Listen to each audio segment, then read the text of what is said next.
ನಮಸ್ತೆ ಮೇಡಮ್. ನಮಸ್ತೆ ಸರ್. ನಾನು ನಂದನಾ. ನನ್ನ ಊರು ಹೊನ್ನಾಳಿ ತಾಲೂಕು, ದಾವಣಗೆರೆ ಜಿಲ್ಲೆ, ಹೊಸಳ್ಳಿ ಗ್ರಾಮದವರು. ನನ್ನ ತಂದೆ ಸುರೇಶ್, ನನ್ನ ತಾಯಿ ರಾಜೇಶ್ವರಿ. ಮೊದಲನೇದಾಗಿ ನನ್ನ ಕುಟುಂಬಸ್ಥರು ನನ್ನನ್ನು ಪ್ರೋತ್ಸಾಹ ನೀಡಿದ್ದಕ್ಕೆ ನಾನು ಧನ್ಯವಾದಗಳನ್ನು ಹೇಳುತ್ತಿದ್ದೇನೆ. ತಾವು ಯಾವ ಸ್ಕೂಲಿನಲ್ಲಿ ಓದುವಂಥದ್ದು ಮಾಡಿದ್ರಿ? ನಾನು ಶ್ರೀ ಸಾಯಿ ಗುರುಕುಲ ರೆಸಿಡೆನ್ಸಿಯಲ್ ಸ್ಕೂಲ್, ಹೊನ್ನಾಳಿ, ಎಚ್ ಕಡದಕಟ್ಟೆಯಲ್ಲಿ ನನ್ನ ವಿದ್ಯಾಭ್ಯಾಸ ಮಾಡುತ್ತಿದ್ದೆ. 3ನೇ ತರಗತಿಯಿಂದ 10ನೇ ತರಗತಿವರೆಗೂ ಅಲ್ಲಿಯೇ ವಿದ್ಯಾಭ್ಯಾಸ ಮಾಡುತ್ತಿದ್ದೆ.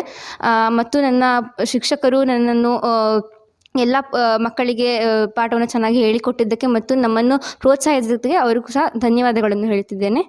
ಈಗ ಮುಂದಿನ ವಿದ್ಯಾಭ್ಯಾಸವನ್ನು ತಾವು ಯಾವುದನ್ನು ಆಯ್ಕೆ ಮಾಡ್ಕೊಂಡಿದ್ರಿ?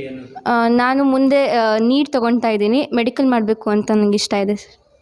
ಇದಾದ ನಂತರ ಹಿಂದೆ ನಿಮ್ಮ ಜೊತೆಗಾರರು ಏನಿದ್ದಾರೆ, ಸ್ಟಡಿ ಮಾಡುವಂಥ ನಿಮ್ಮ ಸ್ನೇಹಿತರು, ತಾವು 92 ಅಂಕವನ್ನು ಪಡೆದು CBSE ಸಿಲೆಬಸ್ಸಿನಲ್ಲಿ 2 ಅವಳಿ ತಾಲೂಕಿಗೆ ಕೀರ್ತಿ ತರುವಂಥದ್ದು ಮತ್ತು ತಂದೆ ತಾಯಿಗೆ ಕೀರ್ತಿ ತರುವಂಥದ್ದು ಕೂಡ ಮಾಡಿದಿರಿ.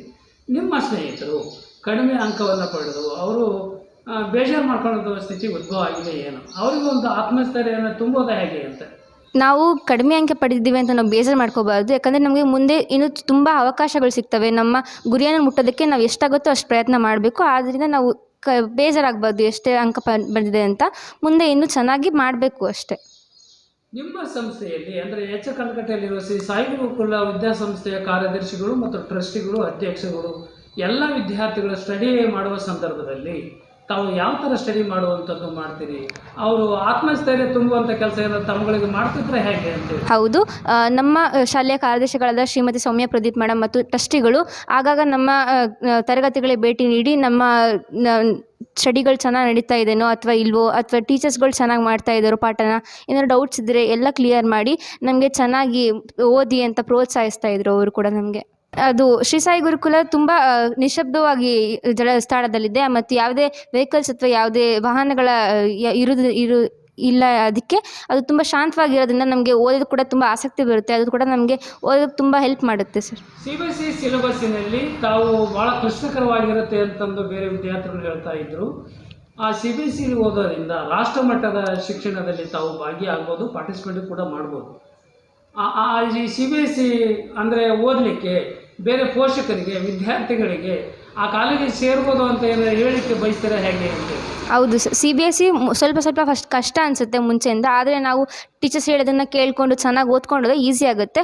ಹಾಗೆ ಪೋಷಕರು ಕೂಡ ಸೇರಿಸ್ಬೋದು ತಮ್ಮ ಮಕ್ಕಳನ್ನ CBSE ಶಾಲೆಗಳಿಗೆ. ತುಂಬ ಉಪಯೋಗ ಆಗುತ್ತೆ ನಮ್ಗೆ ಮುಂದೆ ಚೆನ್ನಾಗಿ ಓದೋದಕ್ಕೆಲ್ಲದು.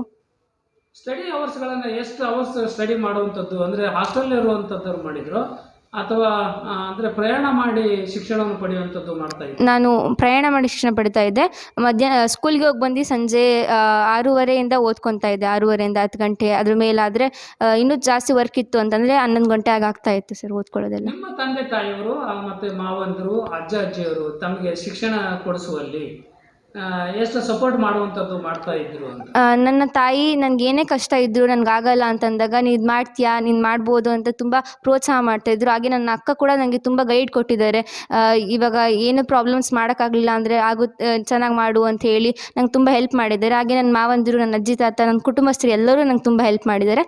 ಅವರು ಕೂಡ ಧನ್ಯವಾದಗಳನ್ನ ಹೇಳ್ತಿದ್ದೀನಿ. ಕೊನೆಯದಾಗಿ ಆ ಎಚ್ ಕಡದಕಟ್ಟೆ ಸಾಯಿ ಗುರುಕುಲ ಸಂಸ್ಥೆಯವರಿಗೆ ಏನೇನು ಹೇಳಿಕ್ಕೆ ಬಯಸ್ತೀರಿ? ಏನಂತ ನಮ್ಮ ಶಿಕ್ಷಕರು ತುಂಬ ನಮಗೆ ಎಲ್ಲರಿಗೂ ತುಂಬ ಚೆನ್ನಾಗಿ ಪ್ರೋತ್ಸಾಹ ಕೊಟ್ಟು ಎಲ್ಲರಿಗೂ ತುಂಬ ಹೆಲ್ಪ್ ಮಾಡಿದ್ದಾರೆ. ಅದಕ್ಕೆ ನಾನು ನಮ್ಮ ಶಾಲೆಯಿರುವಂಥ ಎಲ್ಲ ಶಿಕ್ಷಕ ವೃಂದದವರಿಗೂ ಧನ್ಯವಾದಗಳನ್ನು ಹೇಳ್ತಿದ್ದೇನೆ. ಸಂಸ್ಥೆಯವರು ಧನ್ಯವಾದಗಳು. Thank you.